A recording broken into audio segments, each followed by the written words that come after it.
Oke, sahabat bonsai, jumpa lagi di channel Bonsai Made in Bali. Di video kali ini kita akan memproses bahan-bahan yang proses awal ya. Jadi beberapa bahan yaitu di proses awal ya, tahap awal dalam pembuatan bonsai. Ada yang bergaya formal, informal, ada yang bergaya ekstrim, bergaya bunjin. Jadi yang pertama ini yang tadi saya lakukan pemotongan adalah pohon yang nantinya akan bergaya informal atau gaya tegak berliku. Jadi kita menemukan atau saya melakukan sambungan ya di pohon ini. Jadi untuk akar sudah keliling, kemudian kemarin saya press, saya potong pendek, kemudian saya melakukan okulasi di dua tempat. Yang satu kita gunakan nanti untuk sebagai cabang utama, batang utama, dan yang satu sebagai cabang pertama ya. Dan ini karena media masih basah dan pohonnya juga nanti kalau kita arahkan atau kita kawati ini, saya yakin akan terjadi patahan atau retakan. Mending saya akan jemur dulu atau biarkan medianya kering dulu, nanti baru kita akan melakukan pengawatan. Jadi takutnya akan patah atau retak ya. Ini untuk bahan yang pertama yang saya konsep, pohon bergaya informal atau tegak berliku dari sancang ya. Nah, ini akarnya keliling teman-teman, masih saya pendam dulu. Nah, ini proses penumbuhan, kita tumbuhkan dulu ya. Kemudian kalau bisa nanti kita okulasi, kita kawati atau wiring, nanti kita wiring. Namun jika tidak, kita potong pendek saja ya untuk mengurangi risiko. Oke teman-teman, ini kita carikan matahari dulu supaya pohonnya atau medianya kering ya. Nanti baru kita bisa mengawati supaya lemas ya, supaya lentur ya, supaya lentur di bagian tunas ini. Oke teman-teman, kita ambil bahan berikutnya ya. Wah teman-teman, ini ada satu bahan, gayanya adalah bergaya ekstrem bunjin ya, nanti masuknya. Oke, tapak belakang dari sini. Ini banyak sekali tumbuh tunas ya. Nanti kita akan pilih. Nah, di ujung ini saya melakukan okulasi teman-teman ya. Jadi ini ujung yang saya lakukan okulasi. Jadi ini media masih basah teman-teman. Saya takut melakukan pengawatan, takutnya bisa menyebabkan retak ya atau patah. Mending kita akan pilih tunas mana yang akan kita gunakan ya. Jadi teman-teman, jika mendesain pohon seperti ini, pohonnya akar di sini cenderung ke sini, nanti mahkotanya kita buat di sini ya. Nah, kemudian kita bisa tumbuhkan satu tunas di bagian sini. Nanti kita pilih ya. Kita pilih dulu teman-teman, baru nanti kita akan menjelaskan ya. Pada depan dari sini, nah ini kita buang. Jadi ini bisa nanti kita gunakan okulasi ya untuk pucuknya ini. Nah, ini kita buang-buang dulu tunas-tunas yang tidak kita gunakan. Nah, ini pun nanti bisa kita gunakan ataupun tidak ya teman-teman. Jadi kita sisakan dulu satu, siapa tahu nanti kita gunakan atau kita pakai.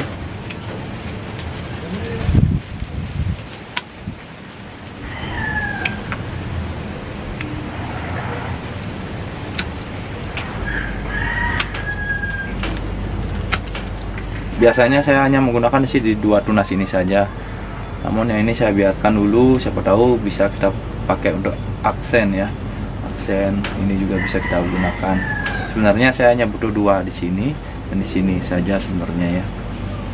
Ini sebagai cabang yang menurun ke bawah, ini sebagai mahkota nanti. Hanya itu saja sih simpelnya membuat atau mendesain pohon bergaya bunjin. Untuk bagian-bagian ini hanya pelengkap saja, bisa kita gunakan atau tidak ya. Nanti tergantung nanti kondisi pohon ini. Kita oleskan saja salep kambium biar lebih aman.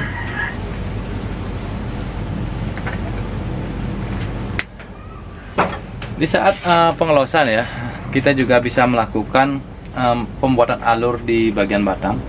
Nah, jadi di tahap awal, di tahap pengelosan, kita bisa membuat alur ya, alur atau gerak di pohon ini. Jadi saya akan mendesain atau membuat alur di pohon ini dengan menggunakan pisau. Nah, jadi fungsinya adalah menambah kesan tua di pohonnya. Untuk pembuatan alur bebas-bebas saja, tergantung seni dan kreasi masing-masing.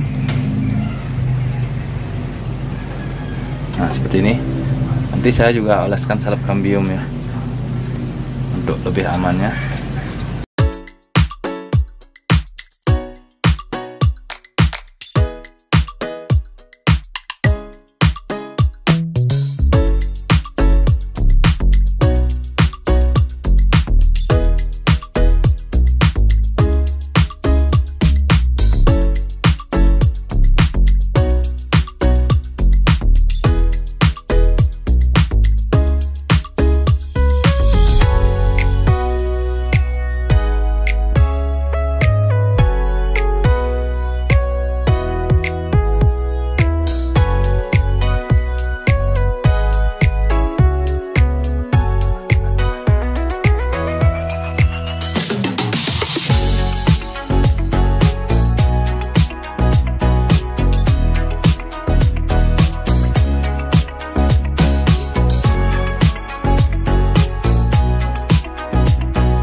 Nah teman-teman, jadi bisa dilihat ya hasilnya setelah saya melakukan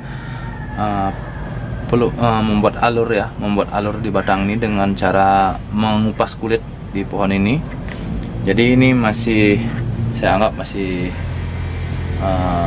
dasar saja dulu. Nanti jika ada kekurangan kita tambahkan lagi. Dan untuk pohonnya seperti ini ya. Ini adalah pohon bergaya bunjin nanti ke depannya dengan liukan ekstrim. Kita putar dulu ya. Nih, di belakang mungkin agak kurang, memang sengaja karena saya lebih menginginkan garis-garisnya ini atau alurnya ini di tampak depan ya, lebih jelas ya. Di belakang mungkin memang agak tidak terlalu, namun ada beberapa yang saya isi. Nah ini hanya penunjang saja di bagian belakang, namun yang bagian depan yang lebih saya maksimalkan, karena kita akan lihat pohon ini ya dari tampak depan ya, dari depan bagaimana alurnya. Nah ini teman-teman bisa lihat alurnya. Jadi tujuannya membuat alur yang pertama yaitu membuat karakter tua di pohon, kemudian mempertegas gerak di pohon ini. Jadi jika alurnya meliuk ya kita buat alur yang meliuk juga agar mempertegas liukan di pohon ini ya. Jadi teman-teman bisa lihat setelah saya buat alurnya, teman-teman bisa lihat karakter tua pohon ini sudah mulai kelihatan dan juga alurnya juga semakin jelas ya. Nah teman-teman, jadi apakah membuat alur ini akan membuat pohon teman-teman mati? Tentunya tetap berisiko ya, apapun yang kita lakukan di pohon ini akan ada risikonya. Namun untuk sancang, jika buat seperti ini saya yakin tidak akan membuat risiko, karena pohonnya sudah sehat, juga sudah pengelosan. Saya yakin akan cepat menutup ya. Dan jangan sampai teman-teman membuat goresan atau luka di kulit ini saat pohon sedang sakit ataupun pohon sudah rapat atau sudah rampung ya. Jadi di awal-awal sudah kita desain atau kita buat alur-alurnya seperti ini. Nih, menambah kesan tua di pohon dan mempertegas gerak di pohon ini ya. Teman-teman, itu dia prosesnya. Jadi tahap awal ya di dalam mendesain pohon. Yang pertama gaya tegak yang tadi. Namun tidak satupun saya wiring karena media masih basah. Jadi saya biarkan dulu. Jadi saya carikan matahari dulu, jangan disiram dulu, baru nanti kita akan lakukan wiring ya. Jadi teman-teman bisa lihat seperti ini pohonnya, dan semoga teman-teman tambah semangat lagi di hobi bonsai, dan sampai jumpa di video saya berikutnya. Salam bonsai.